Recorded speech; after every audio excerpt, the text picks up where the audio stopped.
Alright, so far we have worked on level designing and a bit of character setup. Now one more bit that remains before we get into the gameplay is the killer, which are the colors that will be falling from the sky. So let's get on with it. We will, if you're in the content, we'll go to blueprints, and here we'll right click and create a blueprint class and select type actor, and we're gonna call this BP underscore killer. Double tap to go inside. Now for the mesh we will require a spear, so that's gonna be the killer. And for the properties, we'll go into the details. We'll turn physics on, and in collision settings we will choose custom and overlap pawn, so that way it generates events when it overlaps with the pawn, which is our player character. So for now this would do. We save, and now it's time we work on the game mode. Now basically game mode is where all the settings of your games will be, where you will place. Let's get on with it and you will see what we do with the game mode. So you can get into blueprint class, and here there's a game mode base. Click on it. We'll call this game mode underscore gameplay. Now first thing first, as soon as you create the gameplay, it's a good idea to go in settings, project settings, inside maps and modes there is a default game mode. So by default it's set to third person game mode, but we'll connect it to the gm underscore gameplay we created. And with each gameplay you have options of selecting the default pawn, the default HUD class, player controller class, game state class, player state class, spectator class. So for us the important part is setting the default pawn to be our player, and the rest we are going to leave it the way it is and just close it. Now all the logics of our gameplay will be designed in here, so let's get on with it. We'll double click to get inside, click event graph, and we'll start coding here. So first come first, we'll start with creating a color array. So we'll start with a variable called color array, which will be of type linear color. And you see a blue icon over here, click on it and select array. Now the reason we are making this an array is because it will hold all the possible colors our killer can be and our player can change into.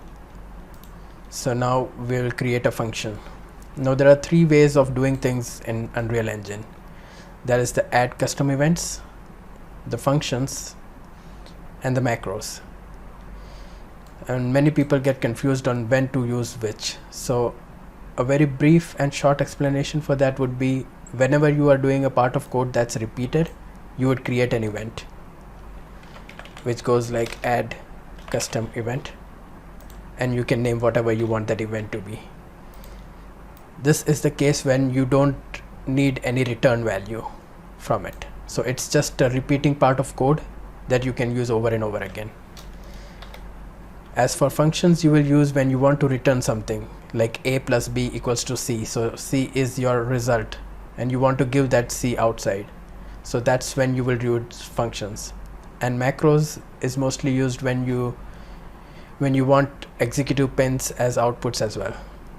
We will use all the three kinds in this project, so you will understand it more then. So first let's create a function and we'll call it define colors. So in this function we are gonna define all the possible colors we have in the game. So we'll drag this color array, get color array, and we'll just type add, so that adds to that array.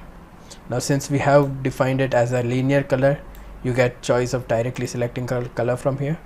So the first color can be blue,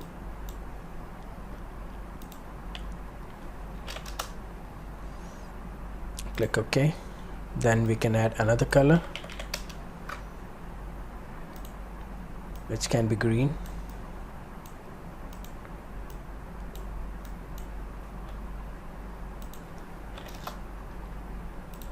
And a third one which can be red.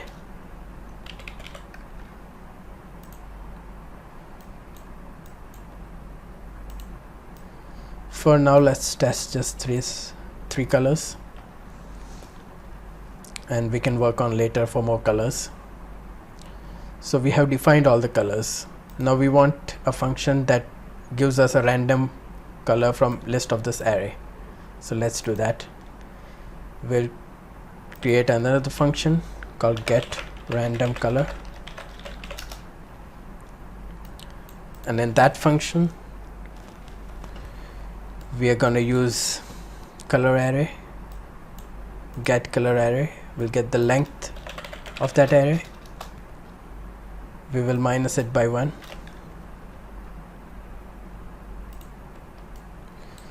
and we will put that into random integer in range. Not the min value, the max value. So random integer in range works from the first min value to the max value. So if you say 10 over here, it will get any integer within range of 0 to 10. So for us, we want it to be the length of the array. Now why we are using it -1 is because length of the array gives a number that takes 0 into consideration. So 0 is the starting of each array. So for that we need to -1 to make it comply. From here we'll get color array again, get a copy, get a reference would do too, and we'll plug this random integer here, and we will directly return. So we will return here a parameter for output, which will be of type color, linear color.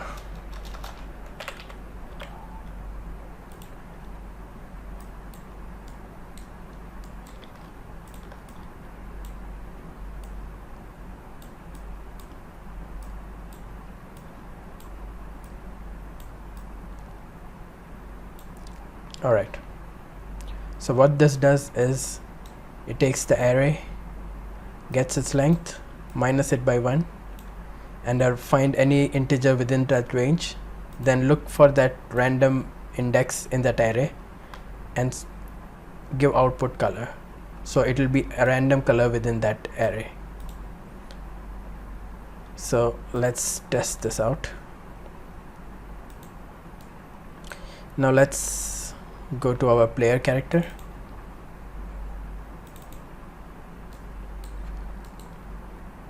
and let's create function over here called add custom event change color.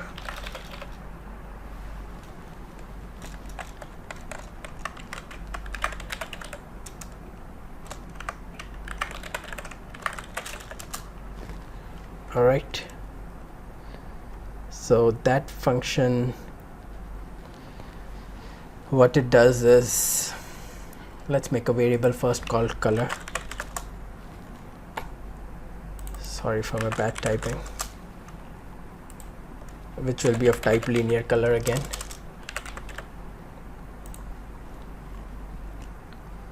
And we'll compile. Also we need a from color.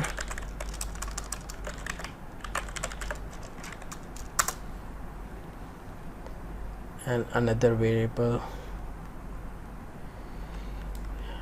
No, we don't need another variable. This two would do.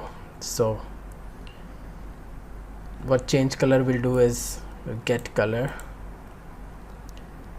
and we can set from color to be that color, and we will set change color will have an input to color, which will be of type linear color as well. So this is telling change color to this new color, which will be 2 color. So we are storing the current color as from color, and we'll set color as 2 color. Then we take the mesh and we create a material dynamic instance.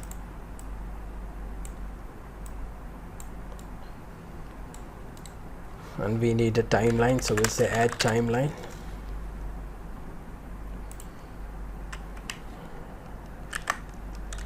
Color timeline. Now timeline is used to change any float or a vector variable from one value to another over a period of time. So that period of our time for this change is, we want 0.2 seconds, a float value, and then you define the keys to change that transition. So you'll right click, add key. At time 0 the value is 0, and we add another key which is at time 0.2 the value is 1, and we can press F to frame all. So what it does is basically changes the value from 0 to 1 at 0.2 seconds. So now let's use that timeline. We will connect this to play from start, and we will create a linear interpolation for color.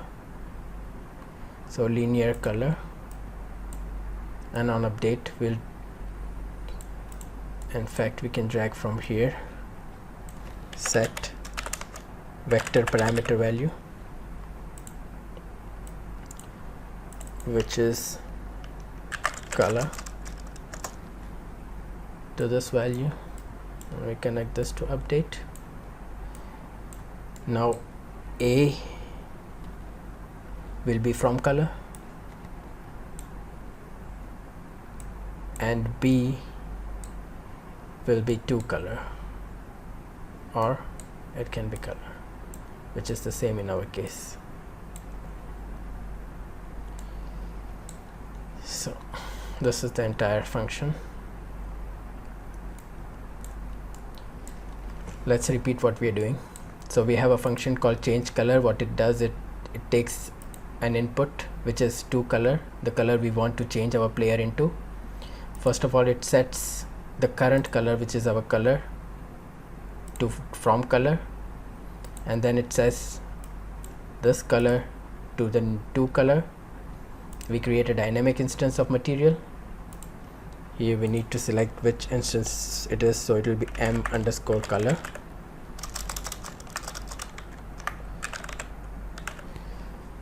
Alright, then we play from start the timeline, and this value goes into alpha. So at 0.2 seconds it will take to change from color to the new color. And why we have a parameter color here is because when we created the material and assets, we named this color parameter, so it is driving this color and changing it. Yes. So now we're in our player. Let's create a initialize function. So add custom event called initialize. Now I always create this initialize custom event to drive anything I want to do on begin play. So you can have multiple things triggering from here. So it's good idea to connect a sequence node to this, and from here you keep doing the sequence you want.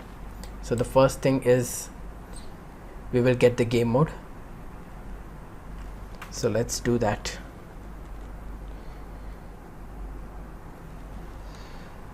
We will say get game mode we will cast it to gm_gameplay, and we will drag this pin and say promote to a variable, and we'll call that game mode, so we can access this anytime we want. We don't need to cast this over and over again. Now the second thing we will do on initialize is we will call the game mode. We just created the variable and we'll call the get random color from it. So this returns a random color from here, and now all we need to do is call change color, and we'll plug the random color into it. Compile and save. So what that does now is every time we start a game, our character will get a random color from red, blue and green. Let's test it out. Okay, it's not working right now because we created the function initialize, but we are not calling it anywhere. So let's do that. So we'll call event begin play, and we will call initialize.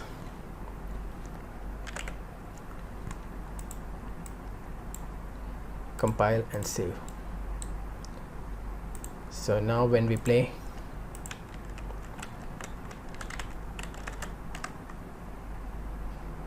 attempt to get 0 from array, current array of length 0.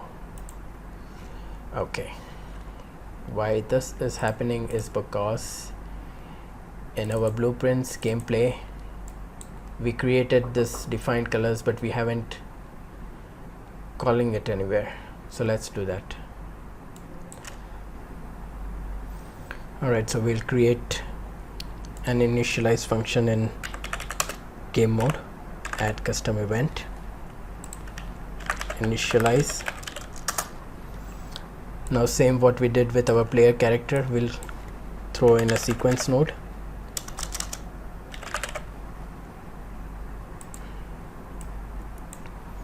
And the first part of the sequence will get player character, which points to the player character of the game, and will cast to player, and from here we'll promote to variable and we'll call it player. So now game mode has a reference to our player anytime it needs. Now the second thing we'll do is we will call the define colors function. So it sets the array. Compile, save, and now we'll test the game again.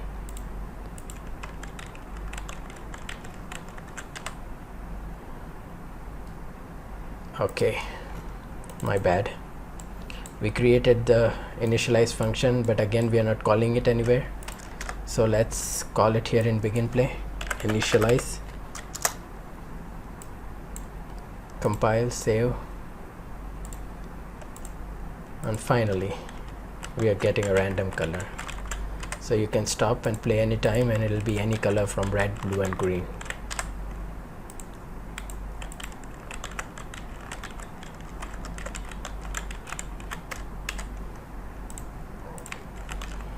Green seems to be an unlucky color for now. Or here. So that's it for this video. In next video we'll spawn the killers and take it from there.